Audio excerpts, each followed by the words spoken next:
West బెంగాల్లో SAR కి సంబంధించి ఓటర్ లిస్ట్ పై జరుగుతున్న లీగల్ ప్రొసీడింగ్స్ లో సుప్రీంకోర్టు ఇప్పుడు ఎలక్షన్ కమిషన్ నుంచి డీటెయిల్డ్ డేటా కోరింది. Chief justice of India Suryakant, justice Joymalya Bagchi, justice V మోహనలతో 3 జడ్జ్ బెంచ్ ఈ మ్యాటర్ ని వివరించింది. కోర్టు ముఖ్యంగా తెలుసుకోవాలనుకుంటుంది ఏంటంటే ఎస్ఏఆర్ తర్వాత అప్పీల్ ట్రిబ్యునల్స్ ముందు ప్రస్తుతం ఎన్ని అప్పీల్స్ పెండింగ్ లో ఉన్నాయి, వాటిలో ఎంతమంది తమ పేర్లు ఓటర్ లిస్ట్ నుంచి తొలగించడానికి ఛాలెంజ్ చేశారు, ఎంతమంది ఇతరుల పేర్లు ఓటర్ లిస్ట్ లో ఉండకూడదని అబ్జెక్షన్ పెట్టారు, ఇప్పటి వరకు అప్పీల్స్ డిస్పోజ్ ఎన్ని అయ్యాయి, ఎంతమంది పేర్లు తిరిగి ఓటర్స్ లిస్ట్ లోకి చేర్చారు, ఈ మొత్తం ఇన్ఫర్మేషన్ ని కాన్స్టిట్యుయెన్సీ వైజ్, కేటగిరీ వైజ్ గా ఇవ్వాలని ఎలక్షన్ కమిషన్ ని కోర్టు కోరింది. ఇప్పుడు ఈ డేటా ఎందుకు ఇంపార్టెంట్ అంటే కోర్టు ముందు ఉంచిన ఆర్టీఐ డేటా ప్రకారం ఆగస్టు 7 నాటికి వెస్ట్ బెంగాల్లో ఎస్ఐఆర్ కి సంబంధించి మొత్తం 38.1 లక్షల అప్పీలెట్స్ ట్రిబ్యునల్స్ ముందుకు వచ్చినట్టు తెలిసింది. ఇందులో దాదాపు 31 లక్షల అప్పీల్స్ ఇప్పటికే ఓటర్ లిస్ట్ లో ఉన్న వ్యక్తుల పేర్లను తొలగించాలని కోరుతూ వచ్చినవి.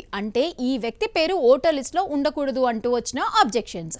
మరోవైపు ఎస్ఐఆర్ లో తమ పేర్లు తొలగించారని వాటిని తిరిగి చేర్చాలని కోరుతూ అప్పీల్స్ చేసిన వాళ్ళు దాదాపు 7 లక్షల మంది ఉన్నట్టు కోర్టుకు సమర్పించిన డేటాలో చెప్పారు. ఇక్కడ ఇంకొక ఇంపార్టెంట్ పాయింట్ కూడా ఉంది. ఇప్పటి వరకు డెసిషన్ వచ్చిన అప్పీల్స్ 82,782 ఉన్నాయి. వాటిలో 75,443 కేసెస్ లో పేర్లు తిరిగి ఎలక్టరల్ రోల్ లో ఇంక్లూడ్ చేయాలని నిర్ణయం తీసుకున్నారు. మరో 7,339 కేసుల్లో ఎక్స్క్లూజన్ కొనసాగుతుంది. అంటే ఇప్పటి వరకు డెసిషన్ వచ్చిన కేసుల్లో 91% పైగా కేసుల్లో ఓటర్ల పేర్లు తిరిగి ఇంక్లూడ్ అయ్యాయి. అయితే ఇక్కడ ఒక విషయం క్లియర్ గా గమనించాలి. 38 లక్షల అప్పీల్స్ లో 90% గా తప్పు జరిగిందని లేదా మొత్తం ఎస్ఐఆర్ ప్రాసెస్ ఇంత పర్సెంటేజ్ మిస్టేక్స్ జరిగాయని కోర్టు ఫైనల్ గా చెప్పినట్టు కాదు. ఇప్పటి వరకు డెసిషన్ వచ్చిన 82,782 అప్పీల్స్ లో 75,443 పేర్లు రీస్టోర్ అయ్యాయని మాత్రమే ఈ డేటా చెప్తుంది.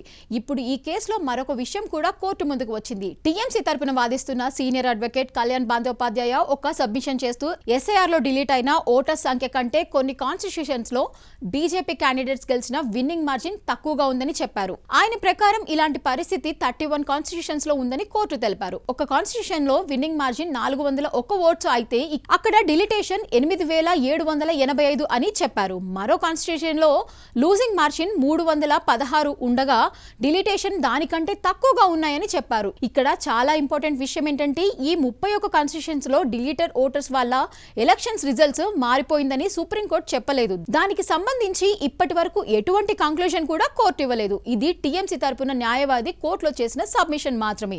అందుకే దాన్ని ఫ్యాక్ట్ గా కాకుండా కోర్టులో చేసిన సబ్మిషన్ గా మాత్రమే చూడాలి. అయితే ఇదే పాయింట్ పై హియరింగ్ లో ఒక కీలకమైన లీగల్ క్వశ్చన్ కూడా వచ్చింది. ఒక కాన్స్టిట్యూషన్ లో విన్నింగ్ మార్జిన్ కంటే డిలీటెడ్ ఓటర్స్ సంఖ్య ఎక్కువగా ఉంటే దాని వల్ల ఎలక్షన్ రిజల్ట్స్ మీద ఏమైనా ఇంపాక్ట్ పడిందా లేదా డిటర్మైన్ చేయాలి అని. దానిపై justice Joymalya Bagchi election result పై డిలిటేషన్ ప్రభావం ఉందని చెప్పాలంటే దానికి సపరేట్ లీగల్ అప్లికేషన్ అవసరమని సూచించారు. అంటే ఇప్పుడు అసలు ఫోకస్ ఏంటంటే డిలీటెడ్ ఓటర్స్ ఎంతమంది, అందులో ఎంతమంది నిజంగా తమ డిలిటేషన్ ని ఛాలెంజ్ చేశారు, వాళ్ళ అపీల్స్ లో ఎన్ని కేసెస్ నేమ్స్ తిరిగి రిస్టోర్ అయ్యాయి, ఏ కాన్స్టిట్యూయెన్స్ లో ఎంతమంది ఓటర్స్ సంబంధించిన అపీల్స్ ఉన్నాయి, అదే కాన్స్టిట్యూయెన్స్ లో ఎలక్షన్స్ విన్నింగ్ మార్జిన్ ఎంత ఉంది, ఈ రెండు నెంబర్స్ మధ్య ఏమైనా యాక్చువల్ కనెక్షన్ ఉందా, ఈ డేటా మొత్తం చూడాల్సి ఉంటుంది. అందుకే సుప్రీంకోర్టు ఇప్పుడు ఎలక్షన్ కమిషన్ నుంచి constituency wise, category wise breakup కోరింది. ఇక ఈ కేసులో మరొక ఇంపార్టెంట్ విషయం కూడా ఉంది. ఎక్స్క్లూడెడ్ ఓటర్స్ వేసిన అపీల్స్ ప్రియారిటీ ఇవ్వాల్సిన అవసరం ఉందా